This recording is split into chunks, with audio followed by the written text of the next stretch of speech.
નમસ્કાર દર્શક મિત્રો, શિનોર સમાચારમાં આપનું હાર્દિક સ્વાગત છે। હું છું મેઘા અગ્રવાલ અને નજર કરીએ આજના મહત્વના સમાચાર પર।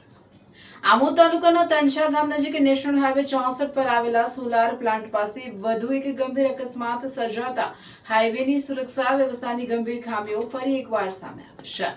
મળતી માહિતી મુજબ રસ્તાની વચ્ચે કોઈ પણ પ્રકારની હેઝર્ડ લાઇટ, રિફ્લેક્ટર કે ચેતવણીના નિશાન વગર ઊભા રાખવામાં આવેલા ટ્રકમાં એક્ટિવા સવાર તણછા ગામના 46 વર્ષીય સંજયભાઈ ભીખાભાઈ વસાવા ઘૂસી જતા ગંભીર રીતે ઇજાગ્રસ્ત થયા હતા।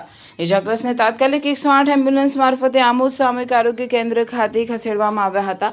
તેમની હાલત ગંભીર હોવાથી પ્રાથમિક સારવાર બાદ વધુ સારવાર માટે ભરૂચ સિવિલ હોસ્પિટલ ખાતે રિફર કરવામાં આવ્યા હતા।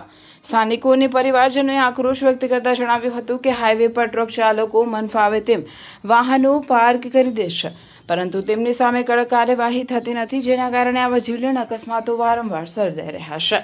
સ્થાનિકોની માંગ છે કે આવા બેદરકાર વાહન ચાલકો સામે માત્ર ગુનો નોંધવાની કાર્યવાહી પૂરતી નથી, પરંતુ ભારે દંડ, લાયસન્સ સસ્પેન્ડ અને કાયદેસરની આકરી કાર્યવાહી કરવામાં આવે। ઘટનાની જાણ થતાં પરિવારજનો આમોદ સામૂહિક આરોગ્ય કેન્દ્ર ખાતે દોડી આવ્યા હતા। અકસ્માત અંગે આમોદ પોલીસે ગુનો નોંધી વધુ તપાસ હાથ ધરી છે। સવાલ એક જ છે, આખરે હજુ કેટલા નિર્દોષ લોકોના જીવ જોખમમાં મુકાયા પછી તંત્ર અને જવાબદાર અધિકારીઓ જાગશે?